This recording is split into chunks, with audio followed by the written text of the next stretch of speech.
সন্ত্রাসী বিরোধী আইনে নিষিদ্ধ স্বাধীনতা বিরোধী দল জামায়াত শিবির, স্বরাষ্ট্র মন্ত্রণালয়ের প্রজ্ঞাপন জারি। বর্বরতা কোনো আন্দোলনের ভাষা হতে পারে না বললেন প্রধানমন্ত্রী। কোটা আন্দোলনে ঝুঁকে হত্যাযজ্ঞ চালিয়েছে জঙ্গিরা। আজ বৈষম্য বিরোধী ছাত্র আন্দোলনের গণমিছিল, গোয়েন্দা পুলিশের হেফাজতে থাকা 6 সমন্বয়ককে পরিবারের কাছে হস্তান্তর। এবং 10 আগস্ট পর্যন্ত এইচএসসি ও সমমানের পরীক্ষা স্থগিত, 11 আগস্ট থেকে পরীক্ষার নতুন সূচি প্রকাশ।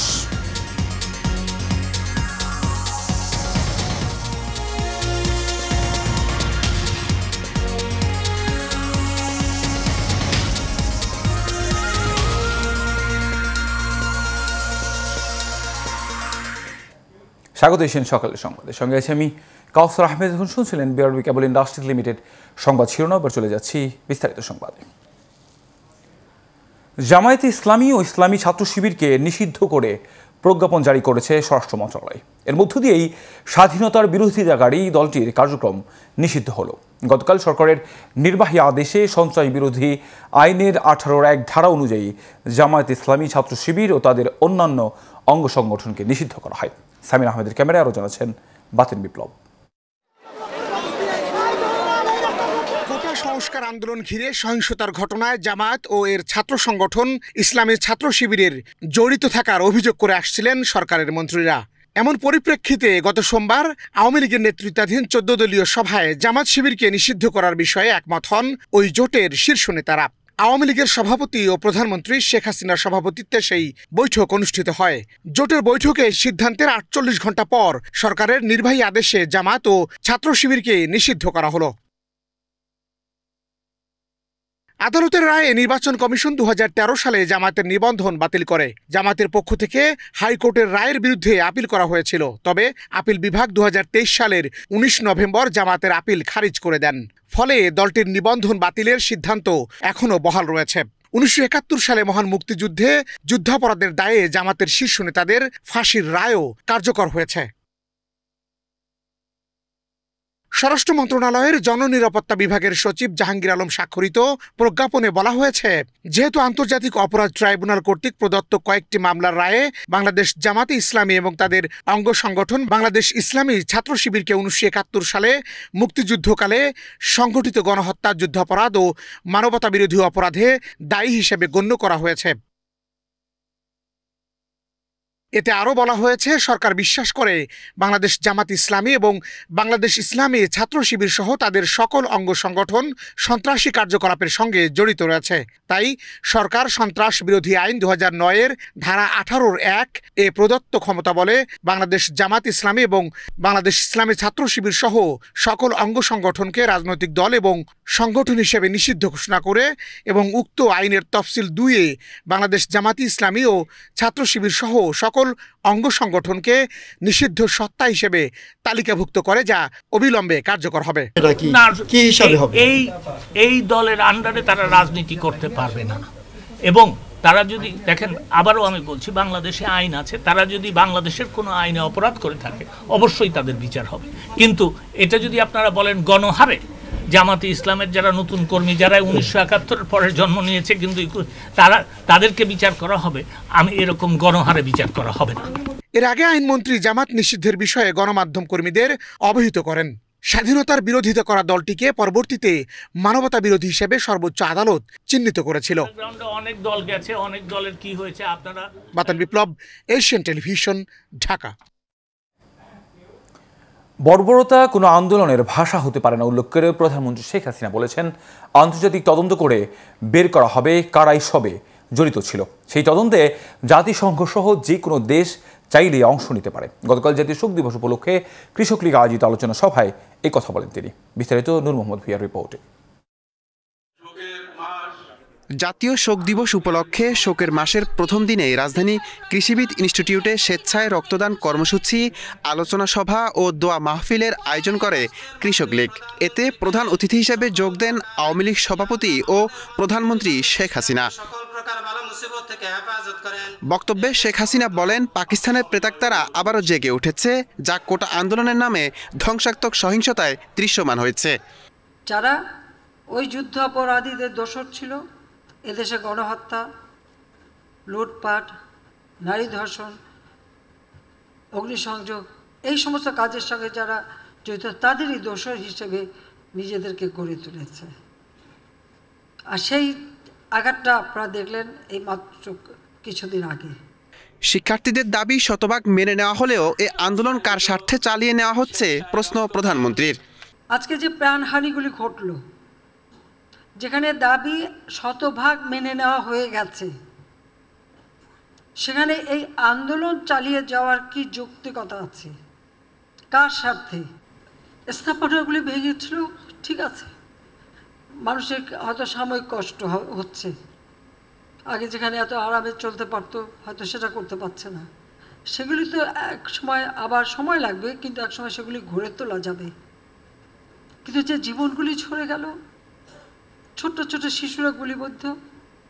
বর্বরতা কোনো আন্দোলনের ভাষা হতে পারে না উল্লেখ করে সরকার প্রধান বলেন, আন্তর্জাতিক তদন্ত করে বের করা হবে কারা এসবে জড়িত। এই তদন্তে জাতিসংঘ সহ বহির্বিশ্বের সবাইকে বিশেষজ্ঞ পাঠানোর আহ্বান জানান তিনি।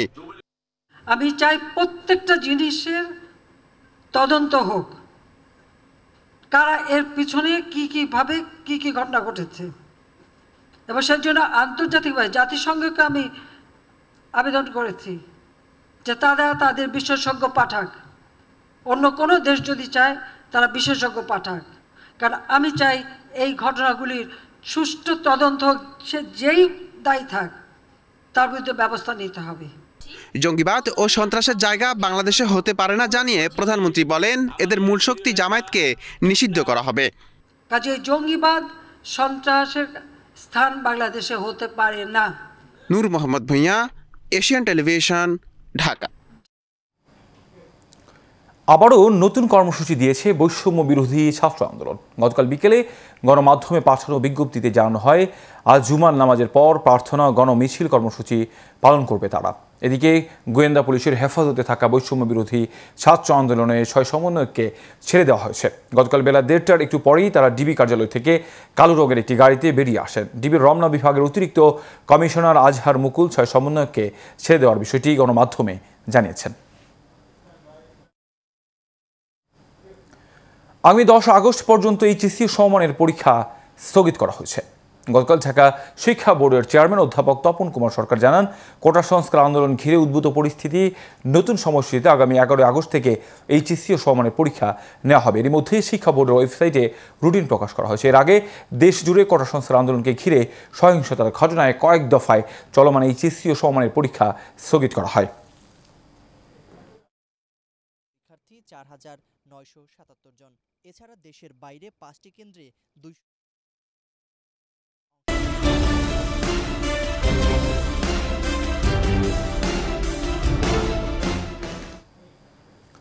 গোপালগঞ্জের মুকসুদপুরে বাস ও ট্রাকের মাঝে চাপা পড়ে ইজি বাইকের চালক সহ 4 জন নিহত হয়েছেন। গতকাল ঢাকা বরিশাল মহাসড়কের ডুমরাকান্দি নামক স্থানের লামমিম হোটেলের সামনে এই ঘটনা ঘটে। পুলিশ জানায়, ঢাকাগামী সাকুরা পরিবহনের একটি বাস এবং একই দিক থেকে আসা একটি ট্রাক অটোরিকশাকে চাপা দিলে ঘটনাস্থলে ইজি বাইকের যাত্রী 2 ভাই বশার শেখ ও খায়ের শেখ নিহত হন এবং ইয়ার আলী ও ইজি বাইক চালক হাসান শেখ গুরুতর আহত হন। তাদের হাসপাতালে নেওয়া হলে চিকিৎসাধীন অবস্থায় এই 2 জনও মারা যান। বঙ্গবন্ধু শেখ মুজিবুর রহমান ও বঙ্গমাতা শেখ ফজিলাতুন্নেসা মুজিব সহ শহীদদের স্মরণে জাতীয় শোক দিবস উপলক্ষে নারায়ণগঞ্জের 2,500-এ শোক র্যালি করা হয়েছে। গতকাল ঢাকা সিলেট মহাসড়কে উপজেলার সাতগ্রাম ইউনিয়ন আওয়ামী লীগ, যুবলীগ, ছাত্রলীগ, স্বেচ্ছাসেবক লীগ সহ বিভিন্ন অঙ্গ সংগঠনের হাজারো নেতাকর্মী এতে অংশ নেন। মিছিলে নেতৃত্ব দেন জাতীয় সংসদের হুইপ ও স্থানীয় সংসদ সদস্য নজরুল ইসলাম বাবু। এই সময় উপজেলা আওয়ামী লীগের সিনিয়র নেতৃবৃন্দ উপস্থিত ছিলেন। পরে সংক্ষিপ্ত বক্তব্যে হুইপ নজরুল ইসলাম বাবু বলেন, যারা 2013-14 মতো আবারও দেশকে নিয়ে ষড়যন্ত্র করছে, কঠোরভাবে তাদেরকে মোকাবেলা করা হবে। দেশ বিরোধী অপশক্তিকে প্রতিহত করতে নেতাকর্মীদের প্রতি আহ্বানও জানান হুইপ নজরুল ইসলাম বাবু এমপি।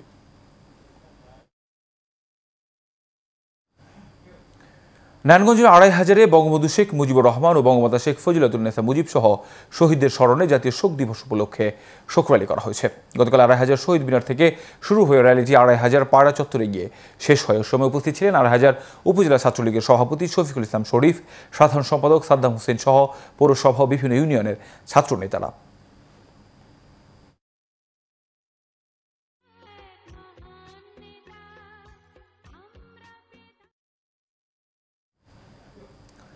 বরিশালের হিজলায় সুফিয়ান হত্যা মামলার আসামি গ্রেফতারের দাবিতে মানববন্ধন করেছেন স্থানীয় উপজেলার মেমানিয়া ইউনিয়নের চর দুর্গাপুর এলাকায় এই মানববন্ধন কর্মসূচি পালিত হয়। মানববন্ধনে জনপ্রতিনিধি, বিভিন্ন রাজনৈতিক সংগঠনের নেতাকর্মী, শিক্ষক, ছাত্রসহ কয়েক হাজার মানুষ অংশগ্রহণ করে। এই সময় বক্তারা সুফিয়ান হত্যা মামলার আসামিদের দ্রুত গ্রেফতারের দাবি জানায়।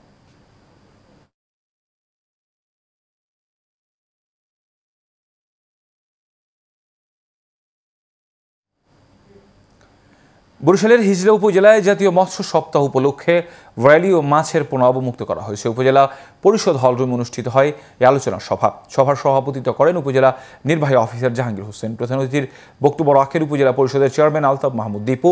এছাড়াও বক্তব্য রাখেন মহিলা ভাইস চেয়ারম্যান সেলিনা ইসলাম তুহিন, সিনিয়র মৎস্য কর্মকর্তা মোহাম্মদ আলম, নৌ পুলিশ ফাঁড়ির ইনচার্জ তরিকুল ইসলাম সহ আরও অনেকেই। সভা শেষে 3 জন মৎস্য চাষীদের মাঝে পুরস্কার বিতরণ করা হয়েছে।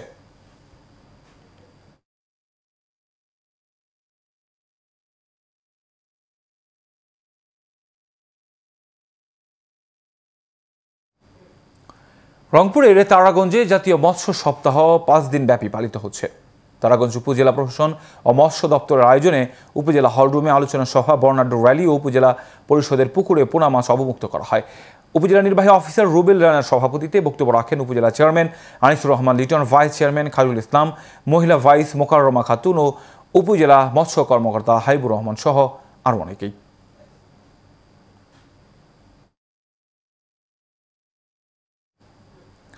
সাবেক মঞ্চী ও শিল্পপতি প্রয়াত হারুনুর রশিদ খান মুন্নুর 7ম মৃত্যুবার্ষিকী উপলক্ষে দিনব্যাপী বিনামূল্যে চিকিৎসা সেবা প্রদান করা হয়েছে।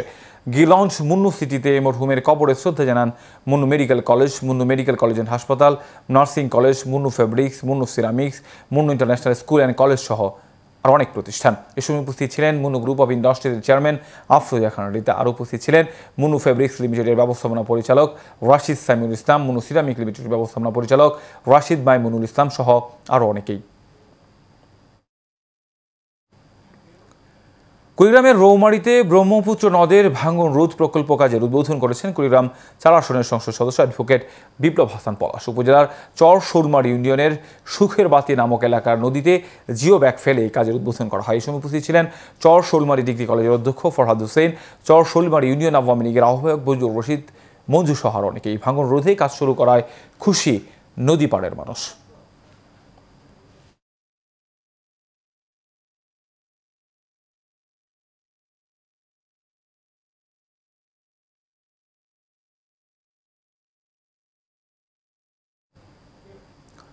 চট্টগ্রামের পটিয়া পৌরসভার 107,27,84,686 টাকা বাজেট ঘোষণা করা হয়েছে। এর মধ্যে রাজস্ব খাতে 23,34,203 টাকা এবং উন্নয়ন বাজেট 137,25,00,000 টাকা। পটিয়া পৌরসভার মিলনায়তনে আনুষ্ঠানিকভাবে এ বাজেট ঘোষণা করেন পটিয়া পৌরসভার মেয়র আলহাজ আয়ুব বাবু। এ সময় উপস্থিত ছিলেন প্যানেল মেয়র ইঞ্জিনিয়ার রূপক কুমার সেন, কাউন্সিলর গোফরান রানা, শফিউল আলম, শেখ সাইফুল ইসলাম, সারোয়ার কামাল রাজীব, জসিমউদ্দিন, মহিলা কাউন্সিলর বুলবুল আক্তার সহ আরও অনেকেই।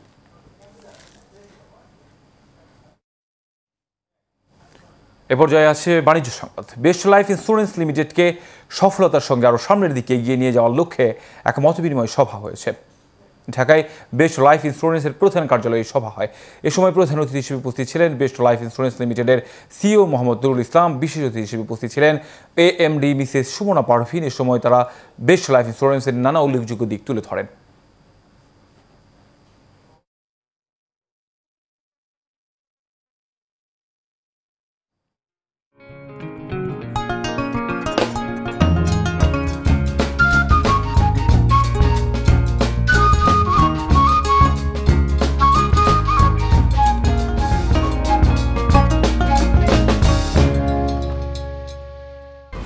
HM Expert B500 CWR স্বাধীনতার সুবর্ণ জয়ন্তীতে নতুন বাংলাদেশ গড়ার প্রত্যয়। HM Steel B500 CWR।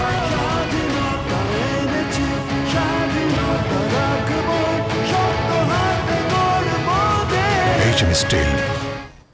HM Steel Chittagong সংবাদ। শোককে শক্তিতে পরিণত করে সকল অপশক্তিকে মোকাবেলা করতে হবে বলে মন্তব্য করেছেন চট্টগ্রাম দক্ষিণ জেলা আওয়ামী লীগ সভাপতি মোতাহেরুল ইসলাম এমপি। শোকের মাস আগস্টের প্রথম দিনে চট্টগ্রাম দক্ষিণ জেলা আওয়ামী লীগের কার্যালয়ে বঙ্গবন্ধুর প্রতিকৃতিতে পুষ্পস্তবক অর্পণ ও আলোচনা সভায় তিনি এই কথা বলেন। এ সময় সাধারণ সম্পাদক মফিজুর রহমানের সঞ্চালনায় উপস্থিত ছিলেন সহসভাপতি অ্যাডভোকেট মুজিবুল হক, সংরক্ষিত আসনের সংসদ শামীমা হারুন লুবনা, সাবেক এমপি চেমন আরা তৈয়ব সহ আরও অনেকেই।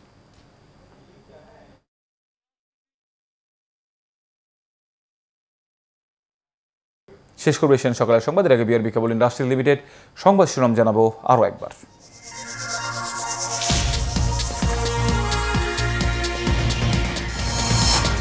সন্ত্রাস বিরোধী আইনে নিষিদ্ধ স্বাধীনতা বিরোধী দল জামায়াত শিবির, স্বরাষ্ট্র মন্ত্রণালয়ের প্রজ্ঞাপন জারি।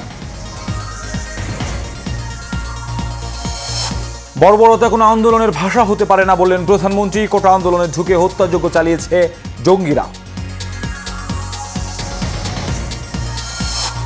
আজ বৈষম্য বিরোধী ছাত্র আন্দোলনের গণমিছিল, গোয়েন্দা পুলিশের হেফাজতে থাকা 6 সমন্বয়ককে পরিবারের কাছে হস্তান্তর।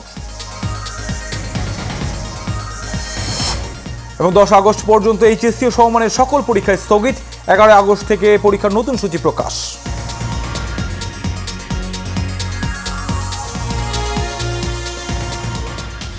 এশিয়ান সকালের সংবাদ এ পর্যন্তই। পর সংবাদ দেখার আমন্ত্রণ রইল। ধন্যবাদ সবাই।